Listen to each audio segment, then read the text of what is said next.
Morning my dear students. എന്തൊക്കെയുണ്ട് വിശേഷങ്ങൾ? സുഖമാണെന്ന് കരുതുന്നു.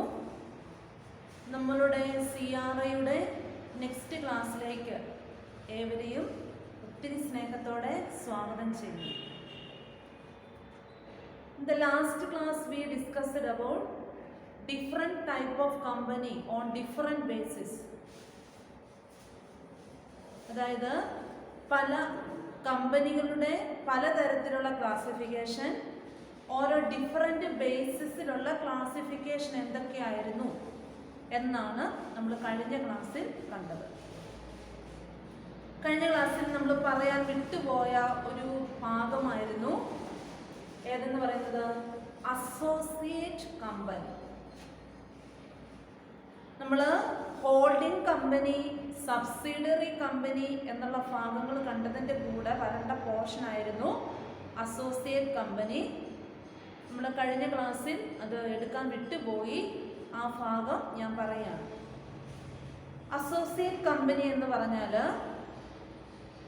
ഹോൾഡിംഗ് കമ്പനി പോലെയോ സബ്സിഡിയറി കമ്പനി പോലെയോ അല്ല. ഇത് രണ്ട് കമ്പനികളെ ചേർത്ത് പറയുമ്പോൾ ഇതൊരു സംയുക്ത സംരംഭമായിട്ട് നമുക്ക് പറയാൻ സാധിക്കും.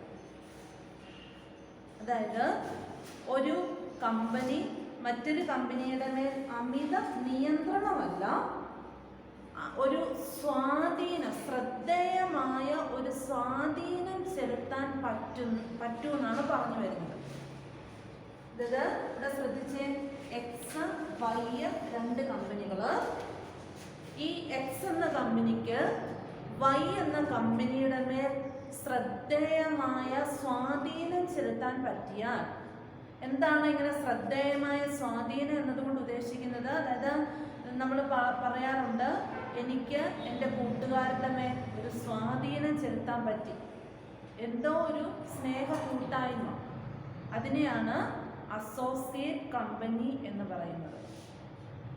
ഇങ്ങനെ അസോസിയേറ്റ് കമ്പനി എന്നുള്ള പദത്തിലേക്ക് വരണമെങ്കിൽ മറ്റേ കമ്പനിയുടെ, അതായത് ഇവിടെ ഉദാഹരണം പറഞ്ഞാൽ എക്സ് എന്ന് പറയുന്ന കമ്പനിക്ക് വൈ എന്ന് പറയുന്ന കമ്പനിയുടെ മേലൊരു നിയന്ത്രണം, മീൻസ് ഈ കമ്പനിയുടെ 20% എങ്കിലും പെയ്ഡ് അപ്പ് ഷെയർ ക്യാപിറ്റൽ ആരുടെ കൈവശമായിരിക്കണം? എക്സിൻ്റെ കൈവശമായിരിക്കണം. അല്ലെങ്കിൽ വൈയുടെ പ്രവർത്തന മേഖലയുടെ, അതായത് ബോർഡ് ഓഫ് ഡയറക്ടേഴ്സിൻ്റെ ഒക്കെ മേൽ ഒരു 20% സ്വാധീനം ചെലുത്താൻ പറ്റുമെങ്കിൽ അങ്ങനെയുള്ള കമ്പനികളെ വിളിക്കുന്ന പേരാണ് അസോസിയേറ്റ് കമ്പനി എന്ന് പറയുന്നത്. ശ്രദ്ധിച്ചു കേൾക്കുക. In relation to another company means company in which that another company has a significant influence. ഒരു ശ്രദ്ധേയമായ സ്വാധീനം, സിഗ്നിഫിക്കൻറ്റ് ഇൻഫ്ലുവൻസ് ചെലുത്താൻ പറ്റണം. Which is not a subsidiary company of the company. അതൊരിക്കലും പക്ഷേ ഒരു സബ്സിഡിയറി കമ്പനി പോലെ ഒരു അടിമത്തമായിട്ട് ജോലി ചെയ്യാനല്ല. സബ്സിഡിയറി എന്ന് പറഞ്ഞാൽ എക്സ് എന്ന് പറയുന്ന കമ്പനി അവിടെ മേലധികാരിയായിട്ടും വൈ അതിൻ്റെ താഴെയുള്ള കമ്പനിയുമായിട്ടാണ് പ്രവർത്തിക്കുന്നത്. ഇവിടെ അങ്ങനെ വ്യത്യാസങ്ങളൊന്നുമില്ല, എന്നാൽ ഒരു സ്വാധീനം ചെലുത്താൻ സാധിക്കുകയും ചെയ്യും.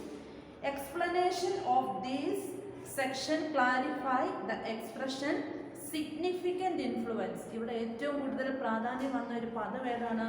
സിഗ്നിഫിക്കൻറ്റ് ഇൻഫ്ലുവൻസ് ആണ്. എന്ന് പറഞ്ഞാൽ ശ്രദ്ധേയമായ ഒരു സ്വാധീനം ചെലുത്താൻ പറ്റണം എന്ന് പറഞ്ഞാൽ രണ്ട് തരത്തിലാണ് ശ്രദ്ധേയമായ സാന്നിധ്യം എന്നുകൊണ്ട് ഉദ്ദേശിക്കുന്നത്. First one, control of at least 20% of total paid capital or business decision on their agreement. അതായത് രണ്ട് കാര്യങ്ങളിൽ ശ്രദ്ധേയമായ സാന്നിധ്യം ചെലുത്താൻ പറ്റുവാണെങ്കിൽ, അതായത് എക്സ് എന്ന് പറയുന്ന കമ്പനിക്ക് വൈ എന്ന് പറയുന്ന കമ്പനിയുടെ മേൽ 20% പെയ്ഡ് ഷെയർ ക്യാപിറ്റൽ എടുക്കുവാൻ സാധിക്കുകയോ അല്ലെങ്കിൽ അവരുടെ തീരുമാനങ്ങളുടെ 20%-ന്മേൽ ഒരു സ്വാധീനം ചെലുത്താൻ പറ്റുകയോ ചെയ്താൽ ആ ടൈപ്പ് കമ്പനിയെ വിളിക്കുന്ന പേരാണ് അസോസിയേറ്റ് കമ്പനി എന്ന് പറയുന്നത്. ക്ലിയർ ആയെന്ന് കരുതുന്നു. നെക്സ്റ്റ് വൺ നമ്മൾ പഠിച്ചത് on the basis of size of the company. കമ്പനിയുടെ സൈസിൻ്റെ അടിസ്ഥാനത്തിൽ കമ്പനിയെ നമ്മൾ കഴിഞ്ഞ ദിവസം ഞാൻ പറഞ്ഞായിരുന്നു സ്മോൾ കമ്പനി എന്ന് പറഞ്ഞായിരുന്നു. നെക്സ്റ്റ് പോർഷനിലേക്ക് നമ്മൾ കടന്നായിരുന്നു. അതായത് classification on the basis of control. On the basis of classification of control, company can be classified into two. First one, government company. Second one, non-government company.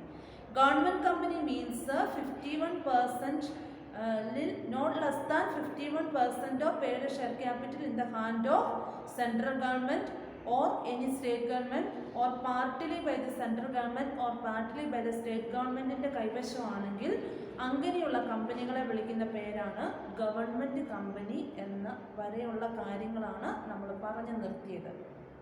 ഇത്രയും കാര്യങ്ങൾ എല്ലാവർക്കും ക്ലിയർ ആയെന്ന് കരുതുന്നു.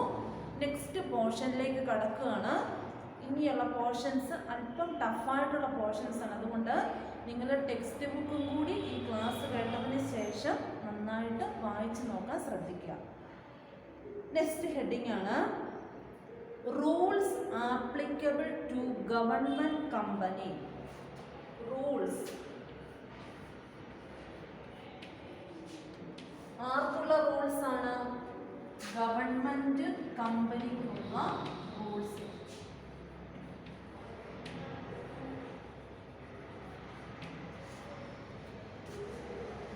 Government കമ്പനിക്കുള്ള റൂൾസ് പറയുമ്പോൾ അതിൻ്റെ അകത്ത് 4 ഡിവിഷനുകളാണ് പറയുന്നത്. First one annual report, next one അപ്പോയിൻമെന്റ് of auditor, next one audit report, last portion provisions of section 139 to apply to certain company.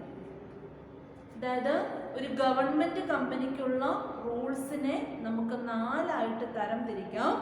First one annual report, second one അപ്പോയിൻമെന്റ് of auditor, third one audit report and fourth one provision of section 139 to apply in certain company. അതിൽ first one ആണ് annual report. അതായത് where the central government is member of the government company, it shall cause an annual report in working and affairs of company to be prepared and laid by both houses of parliament along with audit report and the comments, if any. If the Controller and Auditor General of India report should be submitted within 3 months of its annual general meeting. അതായത് ഒരു കേന്ദ്ര government ഏതെങ്കിലും ഒരു government company ഏറ്റെടുത്ത്, അതായത് കേന്ദ്ര ഗവൺമെൻറ്റിൻ്റെ അധീനതയിൽ ഒരു കമ്പനി ഉണ്ടെങ്കിൽ, അതായത് 51% of paid up share capital കേന്ദ്ര ഗവൺമെൻറ്റിൻ്റെ കൈവശമാണെങ്കിൽ ആ കമ്പനിയെ ഗവൺമെൻറ് കമ്പനി എന്ന് പറയുന്നു എന്നാണ് നമ്മൾ പഠിച്ചത്. അങ്ങനെയുള്ള കേസിൽ ഈ കമ്പനിയുടെ വർക്കിങ്ങുമായിട്ട് ബന്ധപ്പെട്ട, ആ കമ്പനിയുടെ പ്രവർത്തനങ്ങളുമായിട്ട് ബന്ധപ്പെട്ട എല്ലാ പ്രവർത്തന രേഖകളും ഈ കേന്ദ്ര ഗവൺമെൻറ് 2 പാർലമെൻറ്റ് സഭകളുടെ മുമ്പാകെയും, പാർലമെൻറ്റ് സഭ എന്ന് പറഞ്ഞാൽ രാജ്യസഭയുടെയും ലോകസഭയുടെയും മുൻപാകെ സബ്മിറ്റ് ചെയ്യണമെന്നാണ് ആദ്യത്തെ പോയിന്റിൽ പറയുന്നത്. അതിന് ആരുടെ ഒരു അനുവാദം, ഈ റിപ്പോർട്ടിന് ആരുടെ ഒരു സബ്മിറ്റ് ചെയ്യുന്നതിന് ആരുടെ ഒരു കൺട്രോളൂടെ വേണമെന്ന് പറഞ്ഞിരിക്കുന്നത്. അവിടെ CAG എന്ന് പറഞ്ഞാൽ comptroller and auditor general of ഇന്ത്യയുടെ ഒരു സാങ്ഷനും കൂടെ വേണം. അതായത് ക്ലിയർ ആയെന്ന് കരുതുന്നു.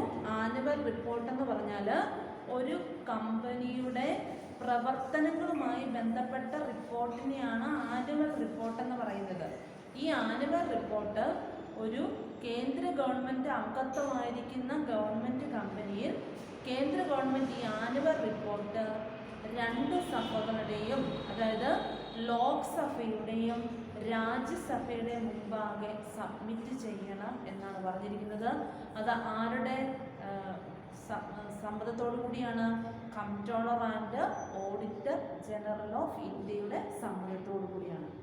ഇതുപോലെ തന്നെയാണ് സ്റ്റേറ്റ് ഗവൺമെൻറ് ഒരു അംഗത്വമാണെങ്കിലും, അംഗത്വം എടുത്ത കമ്പനിയാണെങ്കിലും അവരും ഇതുപോലെ comptroller and auditor general of ഇന്ത്യയുടെ അനുവാദത്തോടു കൂടിയ ആനുവൽ റിപ്പോർട്ട് ഗവൺമെൻറ്റിൻ്റെ മുമ്പാകെ സബ്മിറ്റ് ചെയ്തിരിക്കണം എന്നുള്ള കാര്യം നിർബന്ധമാണ്. ക്ലിയറായെന്ന് കരുതുന്നു. ഇനി നമുക്ക് പഠിക്കാനുള്ള government rules applicable to government കമ്പനിക്കകത്തെ നെക്സ്റ്റ് 3 പോയിൻറ്റോടാണ്. Next one appointment of auditor, next one audit report, next last portion provision related to section 139. അത് നമുക്ക് അടുത്ത ക്ലാസ്സിൽ വർക്കൗട്ട് ചെയ്യാം. അപ്പം ഇത്രയും കാര്യങ്ങൾ നിങ്ങൾക്ക് ക്ലിയർ ആയെന്ന് കരുതുന്നു. Okay, thank you.